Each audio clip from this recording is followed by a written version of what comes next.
I remember the exact moment she walked in. Not because she was loud, not because she caused the scene, but because of the way she looked at me. Like I didn't belong there. Like I was invisible. Or worse, insignificant. I was standing behind the front desk, just like any other day.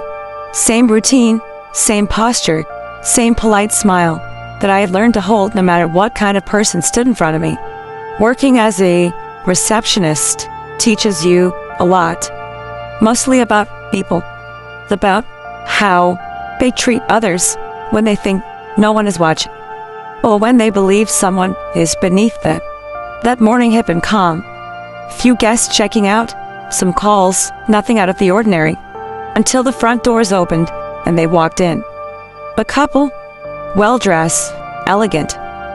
The kind of presence that immediately shifts the energy of a room. The man looked composed, confident, but not arrogant. The type who doesn't need to prove anything. With her, she was different. Her eyes moved quickly across the lobby, analyzing everything, not appreciating, judging. Then, when her gaze landed on me, it lingered, just a second too long. Enough for me to recognize that look. I had seen it before, many times. They approached the desk, and I greeted them, like I always do. Good morning. Welcome. My tone, calm, professional, neutral. The man gave a small nod. About to speak, but she stepped slightly forward, cutting him off without even looking at it. Then she looked at me again, from head to toe, slowly. And then, she spoke, in French. C'est incroyable.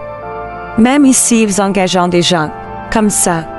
It's unbelievable. Even here they hire people like that. Her voice was low, but clear enough. And her expression made one thing obvious. She didn't think I would understand. I kept my smile, kept my posture. But inside, I registered every word. Not with shock, not even with anger. Just awareness. Because the truth is, people are always honest when they think they're not being understood. The man shifted slightly. We have a reservation, he said, as if trying to move things along. I nodded. Of course, sir. May I have your name? As I typed, she leaned slightly closer to him and continued, still in French. Regarde là, aucune présence. Je ne sais même pas comment elle a été engagée. Look at her. No presence at all. I don't even know how she got hired. This time, I felt it a little deeper, not because of what she said, but because of how easily she said it. Like it was nothing. Like I was nothing. But I didn't react. Not yet, because reacting too soon gives people control. And I wasn't going to give her that. I finished checking their reservation, my movements precise, controlled. Then I looked up, right at her. And, for the first time, I spoke in French, perfectly. Votre suite is prête, madame. J'espère qu'elle sera à la hauteur de vos attentes. Your suite is ready, ma'am. I hope it meets your expectations. Silence. Instant. Heavy. The face changed. Completely. That subtle confidence she carried, gone. Replaced by something else. Shock. Real, unfiltered shock. Their eyes widened slightly as she stared at me, trying to process, trying to understand. The man looked confused. Wait, you speak French? I shifted my gaze to him. Briefly, yes, I do. Then back to him. And this time, I didn't smile. I didn't need to. Because in that moment, everything had already changed. She wasn't looking down at me anymore. No, she was trying to figure me out. And that's when I knew something important. The roles had shifted. Completely. Because she walked in thinking she understood exactly who I was. Just a receptionist. Just another face behind a desk. But now, she wasn't so sure anymore. And the truth, she had no idea how wrong she actually was. In that moment, That small shift in power was only the beginning. For a moment, she said nothing.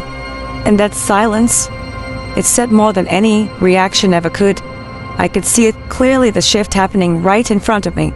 That instant when someone realizes they've made a mistake, but doesn't know how to recover from it. Her posture changed slightly. Still elegant, still composed, but no longer untouchable. No longer in control. "Vous parlez français?" she said slowly. "You speak French?" I held her gaze for a brief second. "Yes," I replied calmly, fluidly. No smile, no attitude, just truth. The man beside her looked between us, confused. "Is everything okay?" he asked. She forced a small laugh, but it didn't feel natural anymore. "Of course," she said quickly. "Everything's fine." But it wasn't. Not for her, because now she knew. She knew I had understood every word she had said, every judgment, every assumption, and yet I hadn't reacted. That's what unsettled her the most. I continued the check-in process as if nothing had happened, typing, confirming, maintaining my composure. But I could feel her watching me now, not with superiority, but with curiosity, with caution, like she was trying to rebuild an image of me from scratch. "Your suite is ready," I said, sliding the key cards across the desk. The man smiled politely. "Thank you." Genuine, respectful, simple. She reached for the keys, but hesitated for just a second before taking them. A small detail, but important, because hesitation reveals doubt, and doubt means something has changed. "Merci," she said quietly. This time, it wasn't mockery. It was careful, almost respectful. I nodded slightly. "Je vous en prie." "You're welcome." Another pause. Another moment where neither of us looked away, and then they turned to leave. But just as they started walking, she stopped. Something in her mind wasn't settled. I could tell. She turned back, and this time, she walked toward me alone. That was new. The man continued toward the elevators, unaware. She stood in front of me again, closer now, without the same confidence she had before.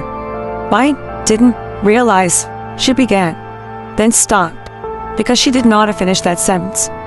I waited, silent, letting her sit in that discomfort, because sometimes people need to hear themselves think.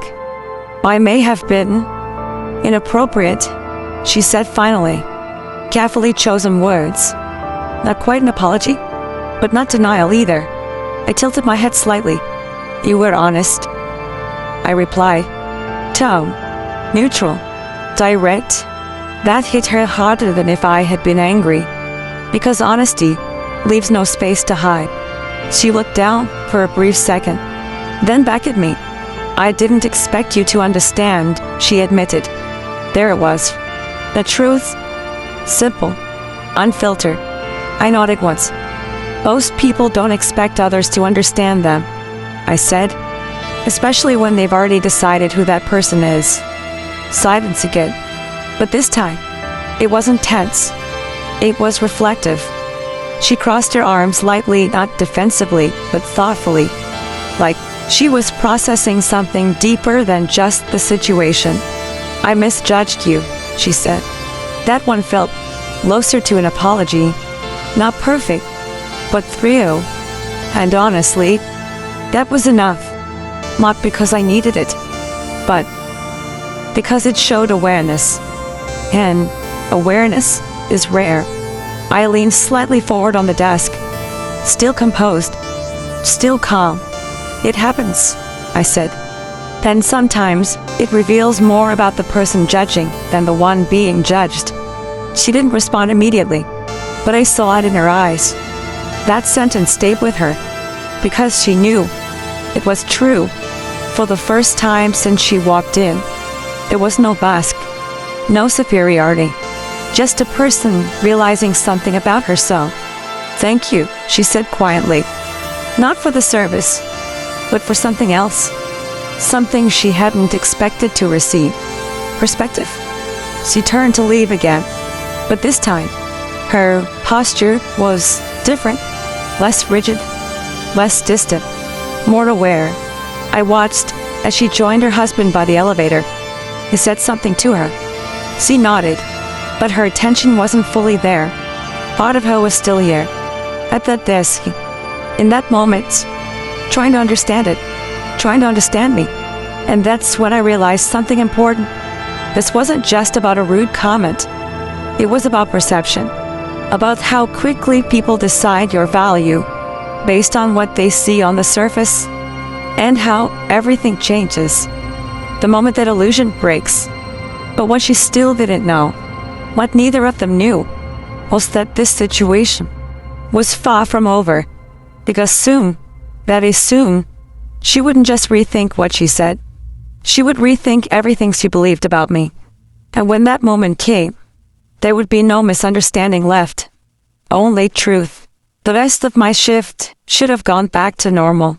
It didn't, because once something like that happens, you don't just forget it, you carry it with you, not as anger, but as awareness. I continued working, greeting guests, answering calls, maintaining the same calm presence I always have. But in the back of my mind, I knew this situation wasn't over. People like her don't just walk away from moments like that, not without trying to rebalance things. And I was right. But an hour later, I saw her again. This time, she approached the desk alone. No husband, no audience. That was the first sign. She stopped in front of me, taking a small breath before speaking.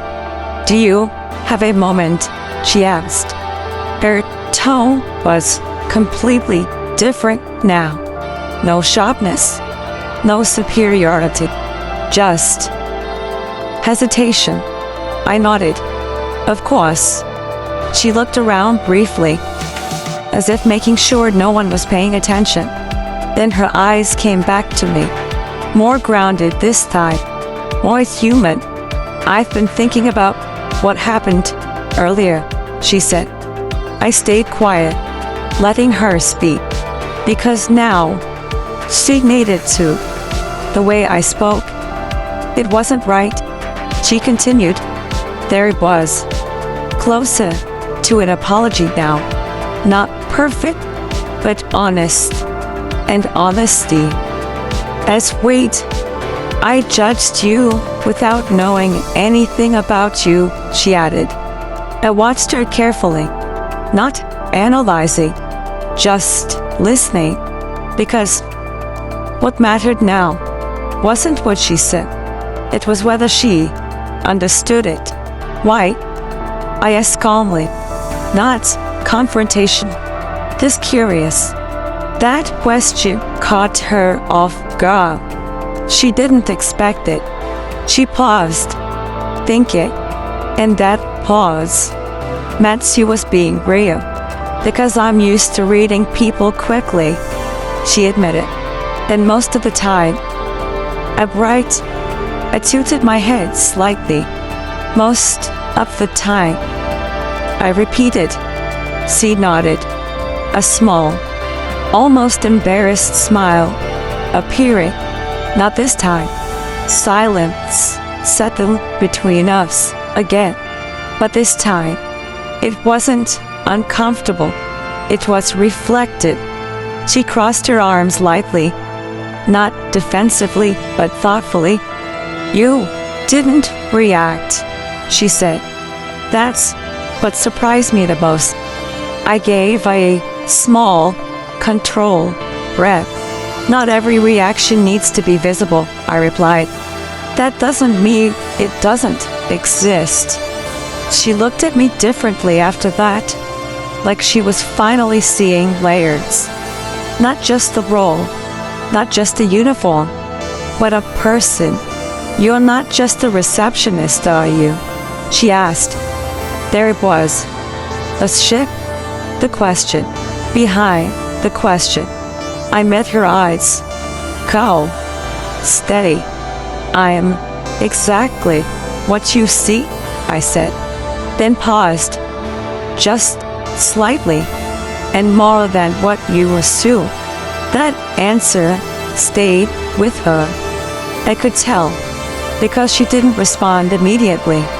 She was thinking, rebuilding a deception, trying to understand how wrong she had been.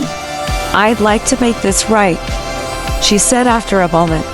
And now, that sounded like an apology, a real one. I considered her words, not emotionally, but intentionally, because moments like this aren't about pride, they're about choice. You already did, I said. She frowned slightly, confused by recognizing it. I continued. Most people don't.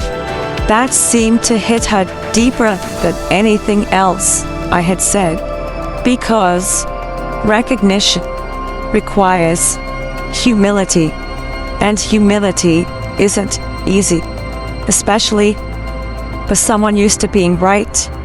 Still, she said softly, I misjudged you. I nodded once. Yes, I replied. No sugarcoating, no denial, just truth.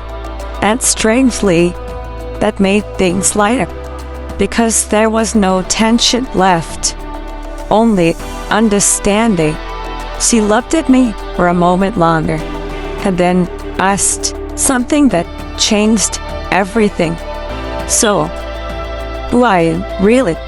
That question was different, not curious in a superficial way, but genuine.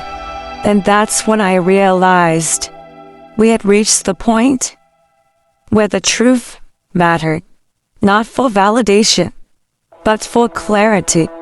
I held her gaze, calm, composed, and for the first time, I considered answering that question fully, because she had seen a glimpse, but not the full picture, not yet. And when she did, everything she thought she knew about me would shift again, completely. But that moment, that revelation, was still coming. And when it did, there would be no more assumptions left, only reality. I held her gaze for a few seconds after that question. So, who are you, really? It wasn't asked with arrogance anymore. Nah, with judgment, but with something far more rare, genuine curiosity. And that changed everything, because now she wasn't trying to place me in a category. She was trying to understand.